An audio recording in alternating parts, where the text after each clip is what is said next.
Okay. ಇನ್ನ ರಿಷ್ ಅವ್ರು ಏನಾದ್ರು ಇನ್ಮೇಲೆ ಬದಲಾಗ್ತಾರೆ ಅಂತ ಅನ್ಸುತ್ತಾ ನಿಮಗೆ? ಅಂದ್ರೆ ಈ ಒಂದು ಇನ್ಸಿಡೆಂಟ್ ಇಂದ ಮನೆಯಲ್ಲಿ ಏನ್ ಸಿಕ್ಕಾಪಟ್ಟೆ ಗಲಾಟೆ ಮಾಡ್ತಾ ಇದ್ರು, ಎಲ್ರ ಜೊತೆಗೂ ಕಿರಿಕ್ ಮಾಡ್ಕೊಂತ ಇದ್ರು, ಈ ಒಂದು ಇನ್ಸಿಡೆಂಟ್ ಇಂದ ಅವ್ರೇನಾದ್ರೂ ಇನ್ಮೇಲೆ ಚೇಂಜ್ ಆಗ್ತಾರೆ ಅಂತ ಏನಾದ್ರು ಅನ್ಸುತ್ತಾ ನಿಮಗೆ? ಬದಲಾಗ್ಲೇಬೇಕು, ಯಾಕಂದ್ರೆ ಬಿಗ್ ಬಾಸ್ ಅಲ್ವೇ ಅಲ್ಲಿ.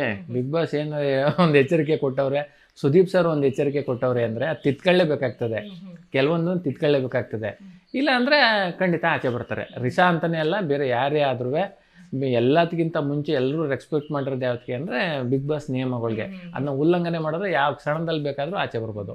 ಓಕೆ. ಗಿಲ್ಲಿಯವರು ಈ ಜಾನ್ವಿ ಮತ್ತೆ ಅಶ್ವಿನಿಗೆ ಯಾವಾಗ್ಲೂ ರೇಗಿಸ್ತಾ ಇರ್ತಾರೆ, ನೀವಿಬ್ರು ಯಾವಾಗ್ಲೂ ಒಂದನ್ನೇ ಸುಮ್ಮನೆ ನಾಟಕ ಮಾಡ್ತಾ ಇದ್ದೀರಾ, ಇಬ್ರು ನೀವು ಒಂದೇ ಇದ್ದೀರಾ, ನಮ್ಮ ಮುಂದೆ ಎಲ್ಲಾನು ಗಲಾಟೆ ಆಗಿರೋ ತರ ನಾಟಕ ಮಾಡ್ತಾ ಇದ್ದೀರಾ ಅಂತ. ನಿಮ್ಗೇನಾದ್ರೂ ಹಂಗ ಅನ್ಸುತ್ತೆ ಅವ್ರಿಬ್ರು ನಾಟಕ ಮಾಡ್ತಾ ಇದ್ದಾರೆ ಅಂದ್ರೆ? ಅವ್ರಿಬ್ರು ಚೆನ್ನಾಗೇ ಇದ್ದಾರೆ, ಬಟ್ ಎಲ್ರ ಮುಂದೆ ನಾವಿಬ್ರು ಬೇರೆ ಬೇರೆ ತರ ಏನಾದ್ರು ತೋರಿಸ್ಕೊಂತಿದಾರ? ನಾವು ಅದನ್ನ ತುಂಬಾ ಸಲ ಹಂಗಂತ ಅನ್ಕೊಂಡಿದ್ದೀವಿ.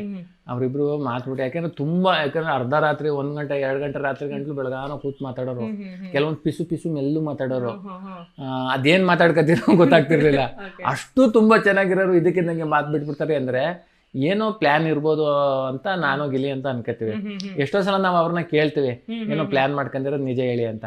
ಆ ಜಾನ್ವಿ ಹೇಳ್ತಾರೆ ನಮ್ಗೆ, ಹೌದು ನಾವ್ ಈ ತರ ಒಂದು ಟಾಸ್ಕ್ ತರ ಮಾಡೋಣ, ಆಮೇಲೆ ಮಾತಾಡೋಣ ಅಂತ ಅನ್ಕೊಂಡಿದ್ದು. ಬಟ್ ಈಗಂತೂ ಆಗಿರೋದು ನಾವು ರಿಯಲಿ ಏನೋ ಮನಸ್ತಾಪ ಆಗಿದೆ, ಅದರಿಂದ ಮಾತಾಡ್ತಾ ಇಲ್ಲ ಅಂತ ಜಾನ್ವಿ ಅವರು ಹೇಳ್ತಾರೆ. ಅವಾಗ ನಂಬ್ತೀವಿ ರಿಯಲಿ ಏನೋ ಮನಸ್ತಾಪ ಆಗಿದೆ ಅಂತ.